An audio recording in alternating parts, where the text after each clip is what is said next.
Hey everyone, it's Kyle from Cool Collectibles. Hopefully all of you have had a great Christmas. It's just the day after Christmas here in Australia. So I thought I'd get around to giving you guys a quick look at the new UCS Lego AT-AT that I put together over the last few days. It only took me maybe 3 days to finish in several sort of 2-hour sessions. So it's definitely not as long as it took me to do the Millennium Falcon or the Star Destroyer. There were a few repetitive parts to it, particularly the legs and so on, but overall, once the build is complete, it does look pretty damn fantastic. Apologies, I'm doing it in my room here, and not my typical sort of review area, because there's just no room for me to put this thing. Just a quick look at the box art. I love how they've got that sort of binocular view of the walkers there, and then you open it up and you get the nice iconic shot of the walkers approaching for each box. So 4 boxes, and I think the first box is pretty much the core sort of structure around the base there and the top of the legs, and then box 2 I think is the bottom half of the legs and the feet. I absolutely love the engineering in the feet, how they do these round connection points and allow that movement is some amazing engineering there on Lego's part.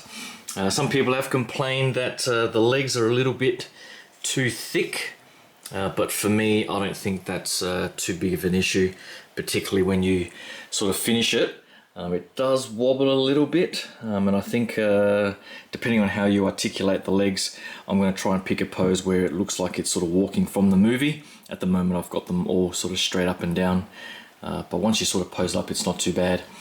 Then I think box 3 is the rest of the sort of trooper transport framing, and the head there, or the cockpit, and then box 4 I think is pretty much just all of these external panels that you can take off fairly easily.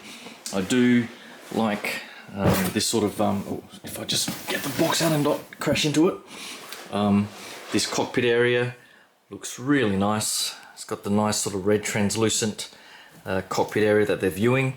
You can take all of these off. I'm just trying to see if I can remember how I take these off. Actually, I might pause the camera for a bit and take the panels off to give you a look there. Hold on.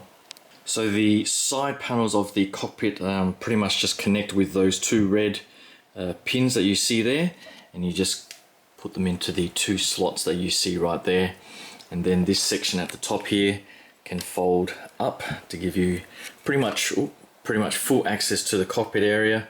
I love how they've got on the inside, if you can sort of just make it out in there, probably not, just on the internals there, you see the sort of sticker that you put in for the power generator. So it doesn't line up perfectly with the cockpit area, but you sort of get the idea of what they're trying to do. And then you can have it does come with 9 minifigs, which I don't have in the room for some reason. They must be in the other room somewhere.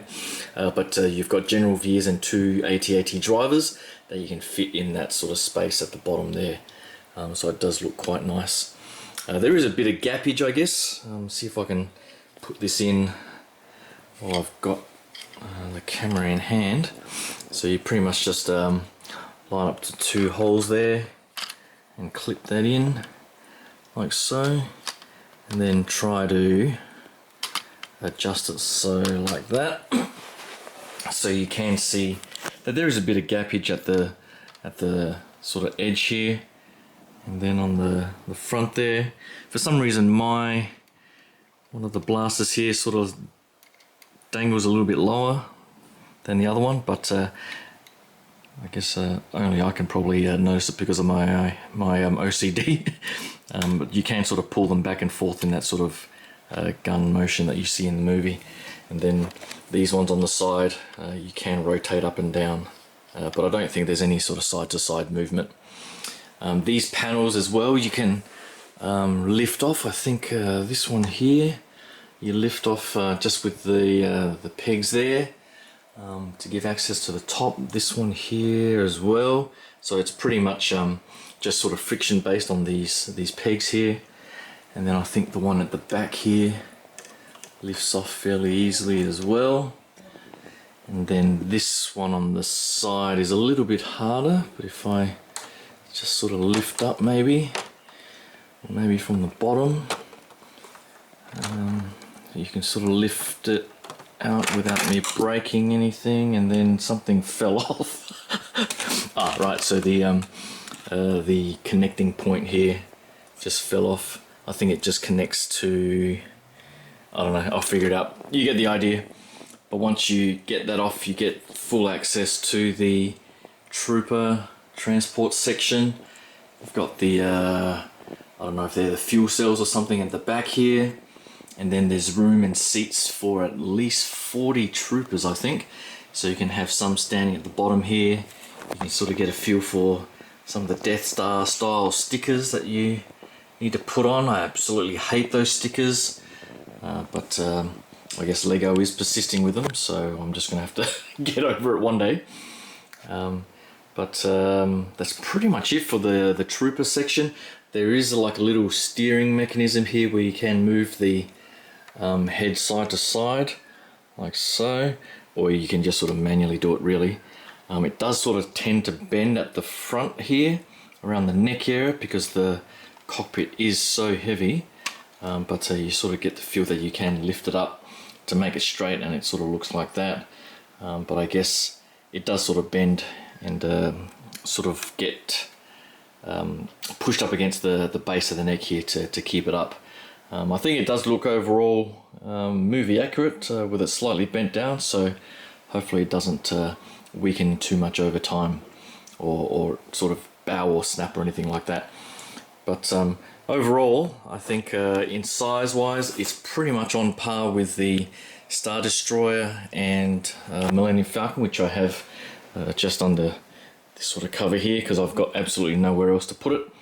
I am still trying to find like a coffee table or a glass coffee table of some sort to put this all in.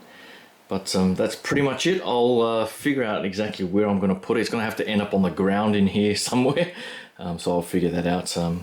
But I have posted some sort of progress photos on the Facebook page, and a pic of the minifigures as well, so hopefully you can head over there and check that out, since I haven't gone through all of those details here. But hopefully you like that quick look, and hopefully you can subscribe to the channel if you're a Transformers fan. I do have the MP53 and 54 skids and reboost reviews coming up next, so hopefully you can subscribe and stay tuned for that. But until then, thanks again. Have a great new year, and I'll talk to you guys soon. Cheers. Bye.